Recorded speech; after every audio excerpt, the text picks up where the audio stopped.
Mesdames et messieurs les ministres, secrétaires d'État et autres membres du gouvernement du moins,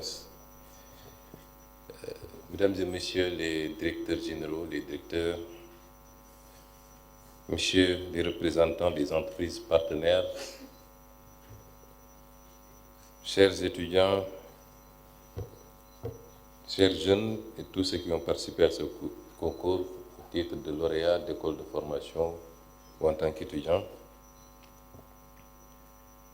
c'est avec beaucoup de plaisir que je me retrouve une seconde fois, enfin une deuxième fois en face de vous pour primer les lauréats de cet important concours. Je félicite tous ceux qui ont participé, sans exception, y compris ceux dont les dossiers n'ont pas été présélectionnés. Ils ont le mérite d'avoir essayé, d'avoir conçu, d'avoir innové. Et ils méritaient tous d'être ici avec nous aujourd'hui. Et ce n'est pas parce qu'ils sont là qu'ils sont moins méritants. Les concours sont sélectifs et il y a toujours une dose de subjectivité dans les sélections. J'ai réquisitionné le chèque de la lauréate, le premier prix, parce que il se trouve que c'est ma nièce.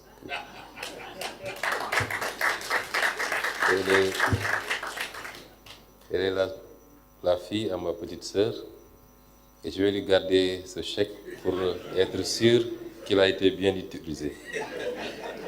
Je veux vous rassurer qu'il n'a pas... J'ai découvert sa participation au concours lorsque je suis venu à Diamniadio. Elle m'a toujours caché être en train de faire des travaux dans ce sens. Ça a été une agréable surprise. C'est quand j'ai quitté le concours, parce que je n'avais pas assisté à la fin, qu'on m'a appelé pour dire qu'elle a remporté finalement le premier prix. Je voudrais la féliciter et surtout féliciter tous les lauréats, les 4 premiers prix, les 21 qui ont concouru, et vous dire que vous devez être fiers de vous. La plupart d'entre nous ici présents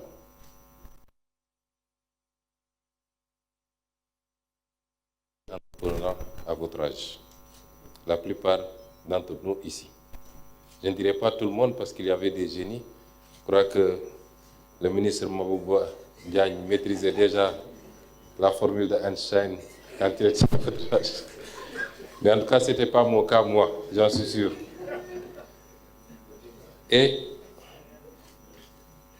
c'est cette jeunesse que nous voulons, comme je l'ai dit l'autre jour à Diamniadio. Vous savez pourquoi le président Kennedy demeure toujours à la tête des sondages des présidents préférés des Américains? C'est parce que le président Kennedy, dans un contexte extrêmement difficile de guerre froide,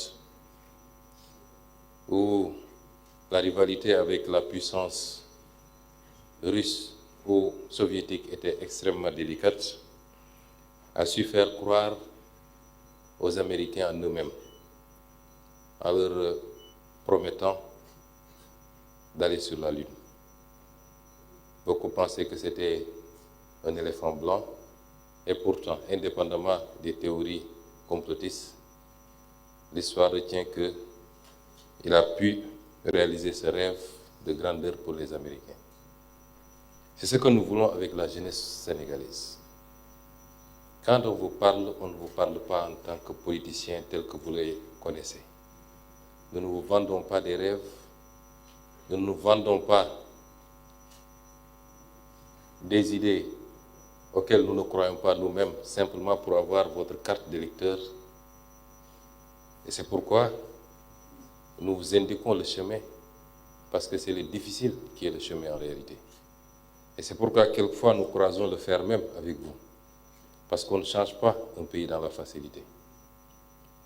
Et tout ce que nous avons entrepris ou engagé ou promis aux Sénégalais, dans le sens de redresser ce pays, de le remettre sur les rails, d'en faire un pays adossé sur des valeurs, certes, mais un pays bien gouverné, un pays qui sait susciter l'espoir au sein de ses populations, et particulièrement jeunes, un pays qui se réapproprie de son destin, de ses ressources naturelles, un pays qui en termine avec la malgouvernance, le clientélisme, la corruption, les surfacturations. Tout ce que nous avions promis en étant opposants, nous vous assurons que c'est ce que nous sommes en train de faire dans un contexte tout aussi difficile, parce que nous avons hérité d'un pays qui a été très, très mal géré pendant très, très longtemps, mais surtout sur les 12 dernières années. Et c'est à cela que nous invitons la jeunesse de ce pays. Et nous voulons que vous croyez en vous. Comme Kennedy a pu faire croire aux Américains en eux-mêmes. Et ce que nous sommes en train de faire participe de cela. Je l'ai dit l'autre jour à Diamniadio, c'est cette jeunesse que nous voulons. Une jeunesse qui invente, qui crée, qui anticipe, qui n'attend pas tout de l'État. Parce que jusqu'au moment où vous avez conçu ou progressé dans vos idées, vous n'aviez pas attendu l'État et vous n'avez rien reçu pratiquement de l'État. C'est cette jeunesse que nous voulons. Nous voulons que les Sénégalais croient à notre capacité à dépasser même sur certains aspects. En matière scientifique ou d'innovation, on parle de leapfrogging. Vous pouvez leapfrogger, vous pouvez sauter des étapes. Et c'est ce que nous attendons.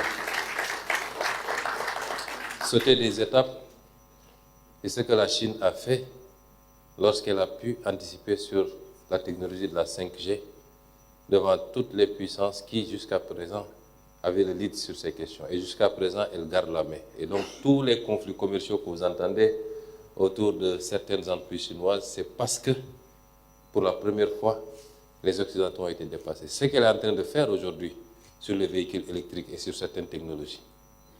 Ce qu'on a su faire ici, parce que quand on parle de l'utilisation des moyens mobiles, des moyens électroniques pour faire des paiements, le paiement mobile par exemple, les transferts d'argent, je crois que ça a commencé ici, en Afrique. Nous avons pu leapfrogger et aujourd'hui, c'est devenu une technologie mondiale. Et c'est cela que nous attendons. Et vous devez être convaincus que vous avez la capacité de le faire. La science n'appartient à personne. Certes, il y a disparité dans les moyens. On ne va pas vous comparer à ceux qui sont à la Silicon Valley et qui disposent de tous les moyens imaginables.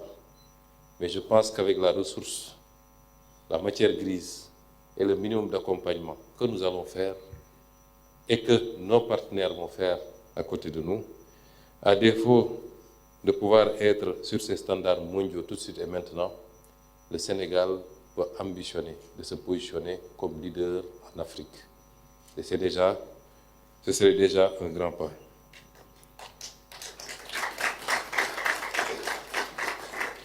Nous allons vous accompagner. Le numérique, c'est le présent du monde, mais c'est surtout son avenir. Même les guerres que nous ne souhaitons pas, parce que c'est la destruction de biens, c'est les vies humaines qui sont perdues. Même la guerre est devenue une guerre numérique. C'est l'intelligence artificielle.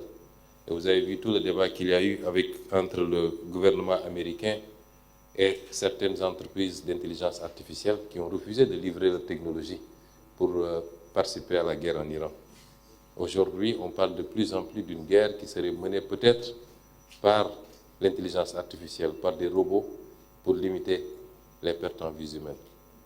Ce n'est pas le meilleur exemple que je donne là. Je voudrais donner plus des exemples constructifs qui contribuent à bâtir l'économie, à créer de la richesse, de la valeur, à améliorer la qualité des soins, ainsi de suite. Mais je voulais simplement vous donner quelques indications sur ce que représente aujourd'hui le numérique. Et c'est pourquoi le Sénégal, si le Sénégal, et c'est valable pour n'importe quel pays, tout pays qui négligerait ce secteur, qui ignorerait sa jeunesse numérisée, est un pays qui est voué aux gémonies dans le classement des nations. Et c'est pourquoi le gouvernement du Sénégal, à travers cette initiative portée par le ministère de la fonction publique, que je félicite une fois de plus, accompagné par le ministère des télécommunications et du numérique, a accordé et continuera à accorder énormément d'importance à ce concours qui sera amélioré d'année en année pour être sûr d'en faire un levier de motivation pour la jeunesse que vous constituez. Évidemment, et je suis ravi de voir qu'on ne se limitera pas. J'ai posé la question d'ailleurs dernièrement à Diamniadio de savoir qu'était devenu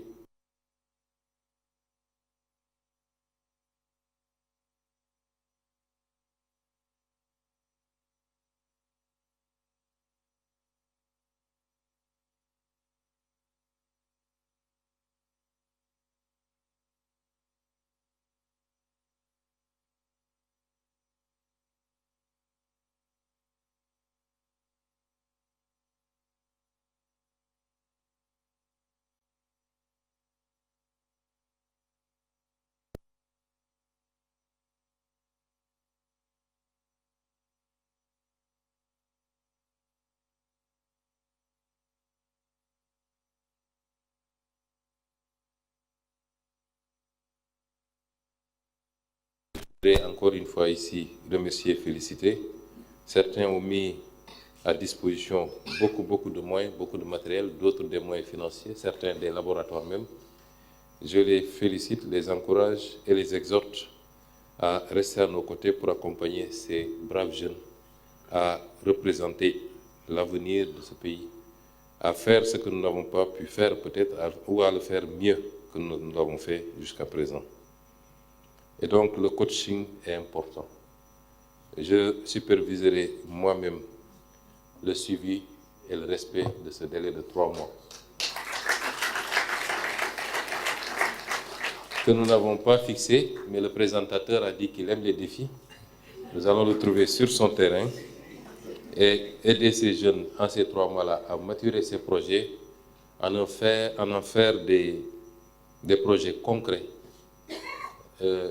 applicables sur le terrain, et peut-être chacun de ces ministres fera ce qu'il a à faire pour intégrer ces projets-là dans leur domaine.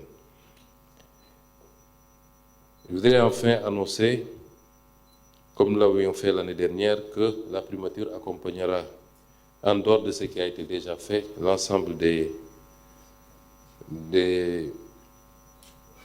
candidats, tous ceux qui ont concouru, les 21 je veux dire, et chacun recevra de la primature un accompagnement dont je ne prononcerai pas le montant ici. L'année dernière, j'avais fait l'erreur de prononcer un montant sans consulter mes services techniques, mais le DAGE, je crois, est déjà là.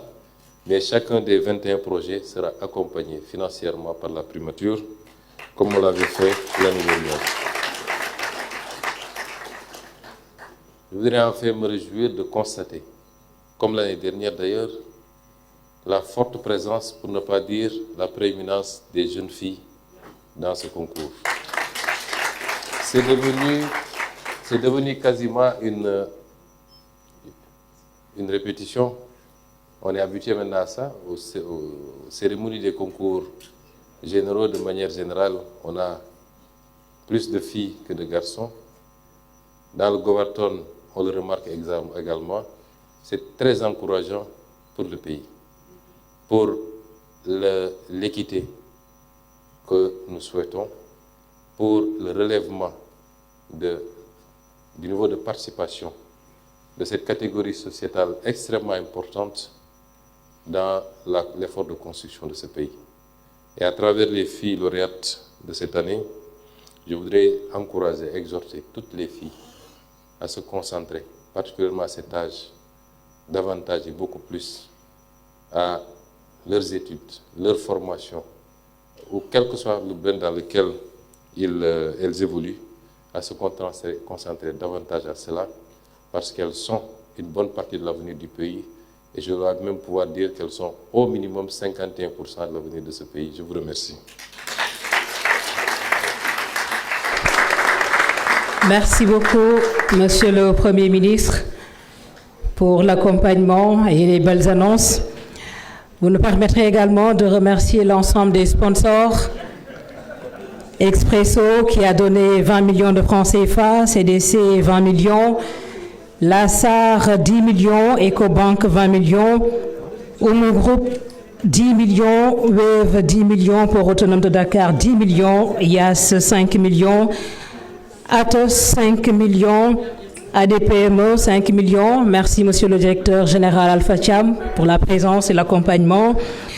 Stellarix a donné également 500 000. Merci beaucoup Madame la Directrice Générale, Madame Nafi Diagne. Le COUD a donné 5 millions de francs CFA. Merci beaucoup. Merci à l'ensemble des directeurs généraux qui sont avec nous. Monsieur Elhaj Malik Gueye, merci beaucoup. Et la séance est levée. Merci à toutes et à tous.